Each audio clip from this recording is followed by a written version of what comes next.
Kali ini gue pengen jawab pertanyaan yang lumayan banyak di request antara dua pilihan kamera 360 ini.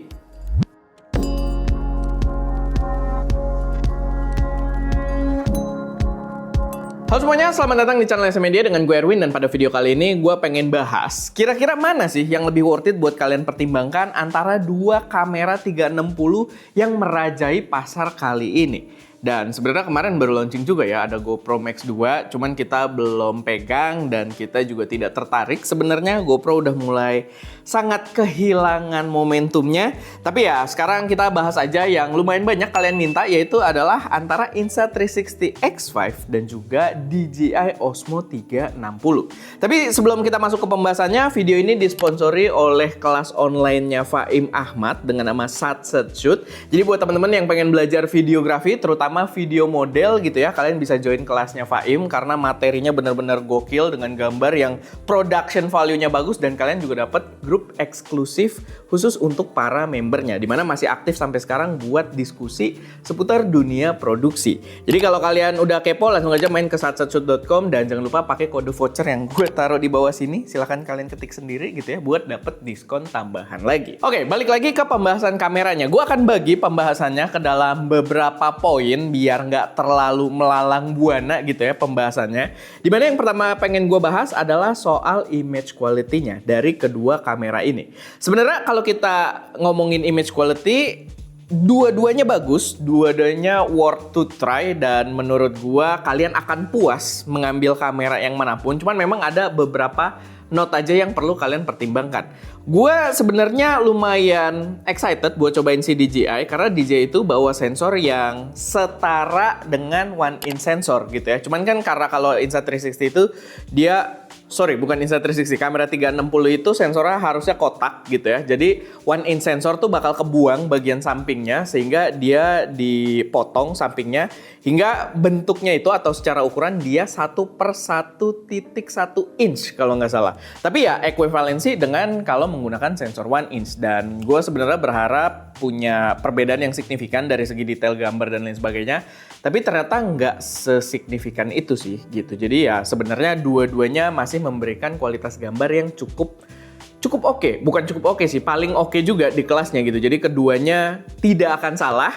Cuman si DJI ini punya satu plus point, kalian itu bisa ngerekam pakai D-Log-M yang 10 bit, dimana kita aja ada develop LUTs khusus untuk D-Log-M ya. Buat kalau kalian pakai produk-produk DJI yang bisa nge-shoot pakai D-Log-M, itu warnanya bisa jadi kayak kamera mirrorless. Cuman untuk sebuah kamera 360 itu buat apply LUT kita itu agak lama prosesnya gitu kan. Di Osmo 360 ini agak lama karena kita harus rendering dulu file jadinya, karena dia kan ngerekam ke segala arah. Kita harus reframing lagi, dan kita harus reframing dulu, rendering dulu, dan baru kita apply LUTs-nya. Jadi agak panjang, dan di situ gue merasa terlalu riweh lah gitu kalau mau dapat gambar yang menggunakan LUTs dari D-Log-M kita. Dan kita sih merasa kalau dari hasil plek-ketipleknya yang lebih satset gitu ya, gue sih ngelihat lebih konsisten, warnanya itu lebih natural si Insta360 X5 ini gitu. Jadi ya balik lagi, kalau dari kualitas sudah sama-sama bagus, cuman ya tadi beberapa note yang perlu kalian pertimbangkan. Tapi agak berbeda sebenarnya kasusnya kalau kalian ngambil di kondisi low light gitu ya, yang kondisi cahayanya minim. Tapi dua-duanya sebenarnya bagus. Ini buat gue sih jadi gambaran banget ya, what a time to be alive gitu ya. Sebuah dulu tuh action cam aja low light-nya pasti jelek. Sekarang bahkan kamera 360 pun low light-nya itu sangat usable, kepake. Cuman karakternya berbeda. Kalau di kondisi low light, si DJI ini justru warnanya konsisten, lebih natural. Kalau kita lihat warnanya lebih true to life gitu ya. Sedangkan si Insta360 ini vibrantnya agak kuat, kayak kena sharpen, tapi lebih terang gitu. Jadi dia lebih nge-boost kalau misalkan kalian membutuhkan detail-detail tertentu di dalam video kalian. Misalkan kalian motovlog gitu ya, kadang kan mau lihat plat nomor orang atau apa gitu ya kalau ada kejadian. Nah itu gua rasa si Insta360 ini jauh lebih reliable. Cuman balik lagi, kalau nyari natural, si DJI ini oke banget. Dan ya itu balik lagi ke preferensi masing-masing. Tapi dua-duanya kualitas gambarnya bagus, mau di siang hari, mau di low light, itu sangat usable. Dan gue sangat appreciate lihat teknologi sekarang udah seracun itu. Lanjut lagi soal image stitchingnya. Karena gini, kamera 360 kayak yang kalian lihat ya, dia punya lensa itu di sisi depan dan sisi belakang gitu. Ada dua sisi untuk penempatan lensanya dan gambarnya itu harus di stitch atau dijahit bahasanya. Dan stitchingnya ini memang ada sedikit perbedaan kualitas. Kalau yang kita rasakan, si DJI ini stitchingnya agak kurang rapi dibandingkan Insta360. Tapi sangat wajar karena ini adalah first attempt-nya DJI gitu kan. Dan Insta360 ini udah X5. Dan bahkan sebelum seri X aja Insta360 itu udah mendevelop kamera 360 gitu ya. Jadi menurut gua sangat bisa diwajarkan. Cuman memang ya perbedaannya lumayan berasa sih. Jadi kita ada testing juga, kita coba puter ya. Kalian bisa bandingin sendiri gitu ya antara Insta360 X5 dan juga DJI Osmo 360. Cuman yang gua rasain ketika kita ngumpulin footage, kayak Ska tuh waktu review apa ya, Ricoh ya? Waktu review dia bawa keluar, dia kumpulin footage pakai kamera 360 itu beberapa footage-nya tuh berasa gitu agak terganggu sama si stitchingnya ini gitu. Sangat-sangat visible dan mungkin itu bisa jadi pertimbangan lagi.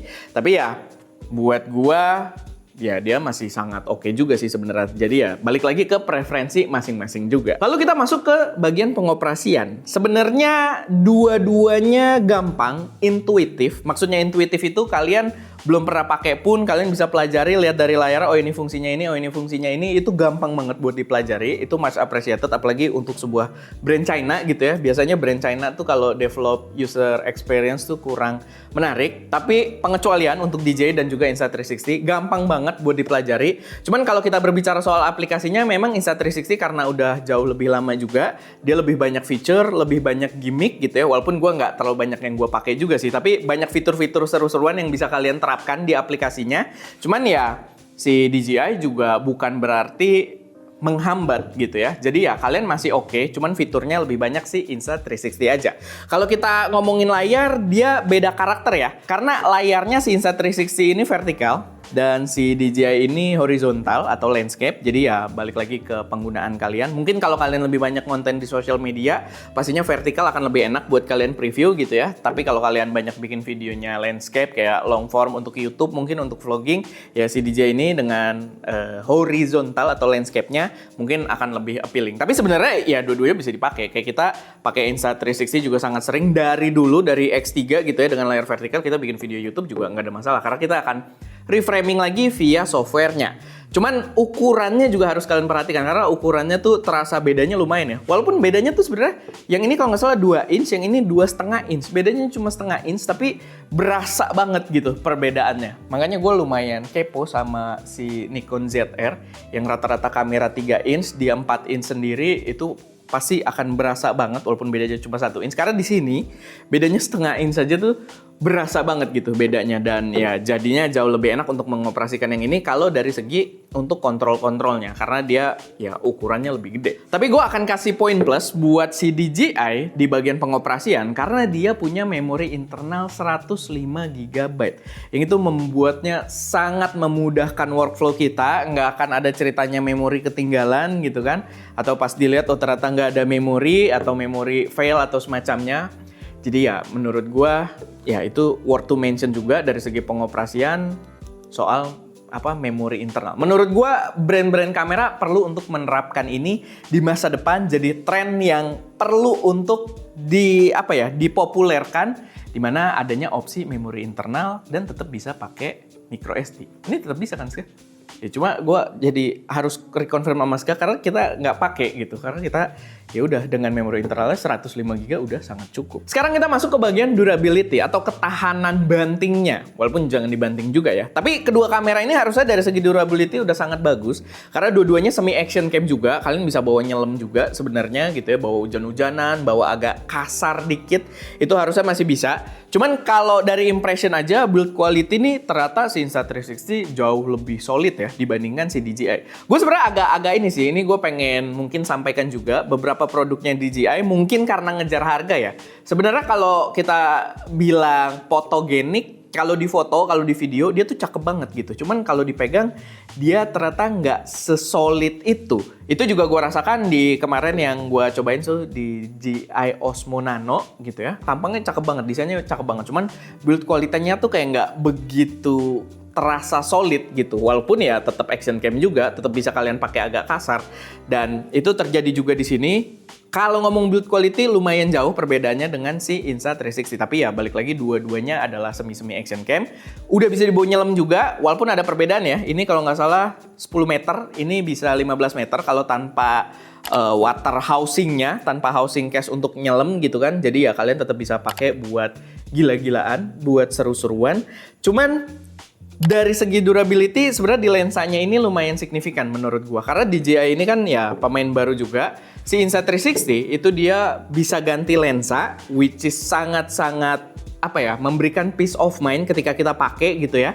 Karena dulu dari zaman dulu sih kita harus pakai kayak protektor dan lain sebagainya buat naruh aja agak ngeri gitu kan karena dia lensanya cembung. Dan sekarang dengan bahkan dia bisa ganti lensa itu udah oke banget. Dan bahkan kalau kalian ambil generasi sebelumnya di X4 dia juga punya protektor yang lebih proper lah. Protektornya itu ada mountingnya gitu. Kalian bisa tinggal taruh, puter. Sedangkan di DJI itu kalau kalian beli protektornya aja secara terpisah itu agak wadidaw juga gitu sistemnya ya. Jadi ya gue sih belum cobain, tapi kalau gue lihat dari video-video luar sama gue cari di Tokped gitu ya, ada protektor untuk dia. Ya bentuknya agak-agak wadidaw, jadi ya kita belum terlalu inilah. Kalau dari segi durability, gue masih sangat suka dengan Insta360 X5. Apalagi dengan replaceable lens tersebut ya, yang menurut gue itu perlu diterapkan terutama untuk para ya kamera 360 kayak gini. Cuman mungkin ada satu ya yang gue belum sampaikan yang harusnya ini lumayan menguatkan posisi DJI adalah yang paling gue suka itu adalah DJI Osmo Audio aja gitu. Jadi gue bisa konekin mikrofon gue langsung ke dia tanpa ribet karena udah satu ekosistem. Walaupun sebenarnya dia bisa juga sih setahu gue pakai Bluetooth connection mic-nya. Karena ada juga Insta360 bikin mic juga untuk Bluetooth gitu, tapi nggak terlalu rame dan ya sebenarnya pakai AirPods juga bisa gitu. Cuman ya menurut gue dengan sistem Osmo Audio itu jauh lebih memudahkan. Nah itu dari segi pengoperasian sih sebenarnya. Sekarang soal harganya menurut gue cukup fair ya, karena dia beda harga juga, nggak sekelas. Dimana DJI ini startnya itu dijual 7 jutaan dan si Insta360 X5 ini dijual startnya 9 jutaan. Jadi balik lagi ke kebutuhan kalian, tapi gua pribadi kalau ada budgetnya, gua memang jauh lebih condong ke Insta360 X5 ini karena ya jauh lebih mateng, iterasinya lebih mantep dan durability-nya gua rasa dia akan kepake jauh lebih panjang gitu ya dengan lensanya yang bisa keep diganti-ganti. Cuman ya balik lagi, kalian punya pilihan dengan harga yang lumayan berbeda, tinggal disesuaikan aja dengan kebutuhan kalian. Oke, paling itu aja. Semoga bermanfaat, semoga bisa jadi ya pertimbangan buat kalian. Kalau teman-teman juga ada yang berpengalaman dengan antara kedua kamera ini, boleh juga taruh di kolom komentar. Oke, paling itu aja. Gue Erwin, di belakang kamera ada Ska, dan jangan lupa untuk berkarya.